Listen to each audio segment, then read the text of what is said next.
नमस्कार। चलिए आज एक कहानी सुनते हैं।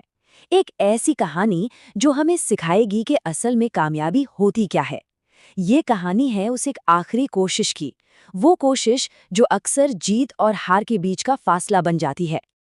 तो सबसे पहले एक सवाल, क्या कोई एक इंसान अकेला एक पहाड़ तोड़ सकता है? सुनने में तो बिल्कुल नामुमकिन सा लगता है ना। पर शायद आज की ये कहानी हमारा नजरिया ही बदल दे। तो चलिए कहानी की शुरुआत करते हैं। ये कहानी है एक सपने की, और उस सपने के रास्ते में खड़े एक बहुत बड़े पत्थर की। मिलते हैं कहानी के हीरो अर्जुन से। एक छोटे से गांव में अर्जुन नाम का एक नौजवान रहता था, और उसका एक बहुत ही नेक सपना था कि वो अपने गांव के सूखे खेतों तक नदी का पानी ले आए। ये सपना सिर्फ उसका अपना नहीं था, बल्कि पूरे गांव का था। लेकिन उसके और उसके सपने के बीच में एक बहुत बड़ा पत्थर, समझ लीजिए एक पहाड़ की तरह आके खड़ा हो गया। एक ऐसी चट्टान जिसने उसके इस नेक इरादे को, उसके सपने को लगभग नामुमकिन बना दिया था। अब सपना जितना बड़ा था, चुनौती उससे भी कहीं ज्यादा बड़ी थी। और बस यहीं से अर्जुन के हौसले की असली परीक्षा शुरू हुई। दिन बीतते गए, हफ्ते बन गए, और हफ्ते महीनों में बदल गए। लेकिन अर्जुन का एक नियम नहीं बदला, हर रोज उस पत्थर से जाके टकराना। कभी वो अपनी पूरी की पूरी ताकत लगाकर उसे धकेलता, कभी कुल्हाड़ी लेकर उसकी सतह पर चोट करता, और कभी फावड़े से उसकी नींव को ही कमजोर करने की कोशिश में लग जाता। पर वो पत्थर, वो तो टस से मस भी नहीं हुआ।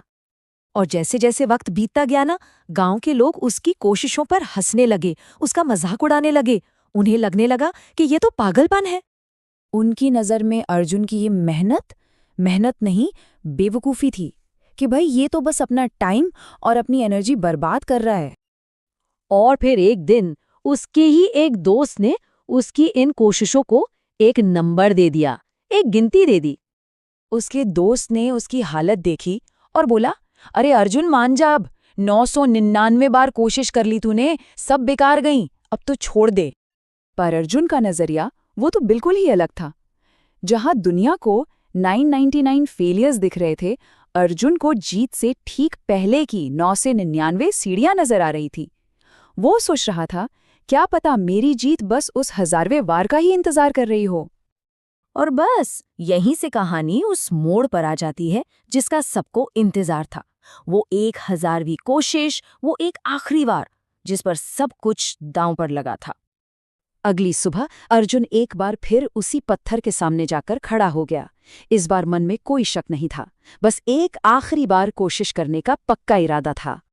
उसने अपने थके हुए शरीर की बची खुची सारी ताकत को समेटा और पूरी शक्ति के साथ कुल्हाड़ी का वो आखिरी जोरदार वार उस पत्थर पर दे मारा। और फिर एक चमत्कार हुआ। वो पत्थर जो 99 बार झेल गया था, आखिरकार टूट गया और रास्ता साफ हो गया। पत्थर टूटा, पानी का रास्ता बना, और गांव वाले तो बस हैरान परेशान देखते रह गए। लेकिन इस चमत्कार के पीछे का जो असली सच था ना, वो अर्जुन के जवाब में छिपा था। एक ऐसा जवाब जो हमें जीत का सही मतलब सिखाता है। गांव वाले समझ ही नहीं पा रहे थे कि ये हुआ कैसे। उन्हें तो यही लगा कि ये बस एक आखिरी लकी शॉट था जिसने नामुमकिन को मुमकिन कर दिया। तब अर्जुन ने उन्हें जो समझाया, वही इस कहानी का असली सार है। उसने कहा, ये पत्थर आज के आखिरी वार से नहीं टूटा है, ये तो मेरे उन 999 वारों की जमा की हुई ताकत से टूटा है। मेरी हर एक चोट, हर एक कोशिश इसके अंदर जमा हो रही थी। आज तो बस वो आखिरी धक्का था। और यही है इस पूरी कहानी का सबक। असली हार तब नहीं होती जब हम फेल होते हैं। असली हार तो तब होती है जब हम कोशिश करना ही छोड़ देते हैं।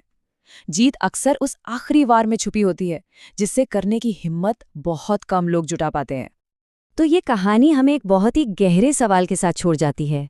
जरा सोचिए, हमारी अपनी जिंदगी में वो कौन सा 1000वां वार है जिसके लिए हम आज मेहनत कर रहे हैं?